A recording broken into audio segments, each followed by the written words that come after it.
Hi, in this video series, Assembling God's Puzzle, I talk about human characteristics and behaviors that I run into fairly often when I'm working with people in counseling.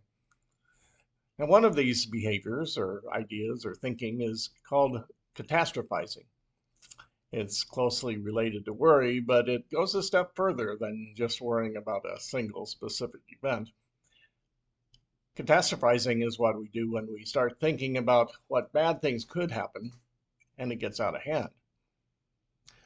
Now, we all know that there are scary things out there, things which can harm us or our loved ones. And it only makes sense to do what we can to minimize the risks when possible. So, for example, we use seatbelts to reduce the risk of injury in a car accident. And we buy insurance to help pay for possible future medical costs. But deep down, we know that the risks still exist. And we know our preparations can't keep all the possible bad things from happening. Now, for some people, that fear of the unknown and the uncertainty is almost unbearable. So, to get away from that feeling, what they do is they put a face on the unknown. And by imagining the specific possible awful things that could happen. Then they start thinking about that those things probably will happen, which in a way makes the uncertain future certain, at least in their minds. Now, being on high alert in this way for future possible bad things can feel safer because we're prepared to repel any threat at any time and we won't be blindsided by something we weren't prepared for. But the cost of this preparedness is pretty high. The human imagination can come up with an infinite number of catastrophic scenarios that could happen. As a person mentally lists all of those, it quickly becomes overwhelming because there's no way to prepare for all of them. So what often happens is that a person will identify one bad thing that could happen, which will trigger another negative consequence, which will lead to an even bigger catastrophe, and so on and so on. For example, my boss might critique some work I did. Now, I may start thinking, well, that means what will happen next is I'll get fired. And then I won't be able to pay my bills. And then I'll be destitute and homeless. At that point, I'm dealing with the fear of being homeless, when in reality, I only have to deal with what the boss critiqued me for. We can always imagine the worst case scenarios, but worst case scenarios don't usually happen. Now, it's real difficult to be happy and content while we're on high alert status and constantly surveying the environment for any threats. But another downside is the negative effects such an attitude has on our physical health. When our brain perceives threat, it signals the body to release cortisol and other hormones into the bloodstream to prepare the body to respond to the threat and to protect itself, which is good. But the body can't tell the difference between a real threat and an imagined threat. It just does what the brain tells it to do. If the brain perceives a constant threat, the body constantly produces cortisol, which over time causes many physical problems like diabetes, high blood pressure, osteoporosis.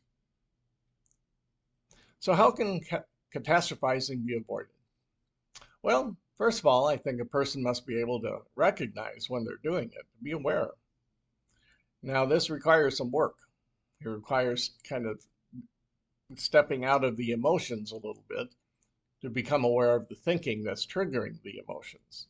And that takes some practice, that takes some work. But the more a person practices that, the better able they are to catch themselves when they do catastrophize and take steps to stop it. Now, another strategy is to use when the worst case scenario comes to mind, is to ask oneself, well, if that really happened, would I survive it? Most likely the answer would be yes.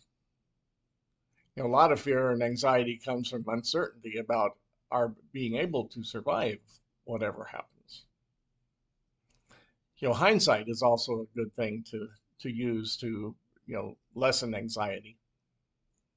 Each of us is here because we've dealt with awful things and have survived.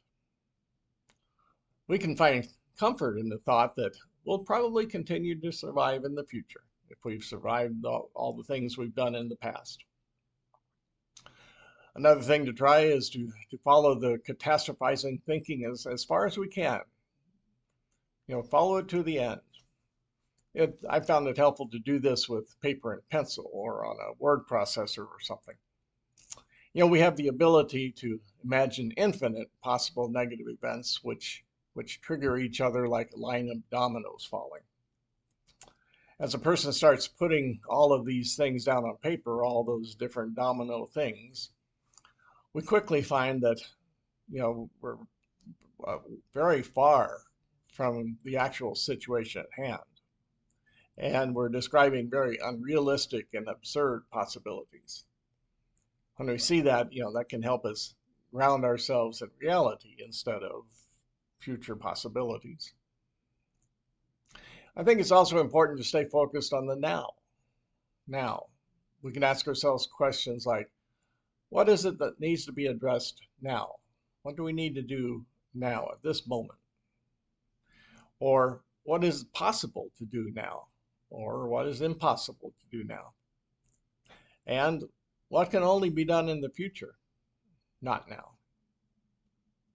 When we ask ourselves those questions, it gets clearer kind of what we can do now to go about problem solving. Being clear with yourself about what is and what isn't in your control is very helpful and very important also. That can save us from burdening ourselves with impossible and unrealistic expectations we can never live up to. And we can benefit more from any of these strategies that I've mentioned here if we have the help and support of another person, be that a friend, a therapist, or a pastor.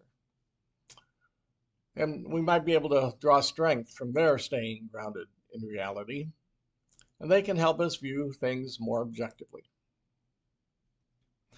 So I hope some of this will help you avoid catastrophizing. Life presents us with enough clear and present challenges to deal with right now. As Jesus said, today has enough problems of its own. We don't need to think about tomorrow. And we don't need the added stress of imagining more awful things that may or may not happen.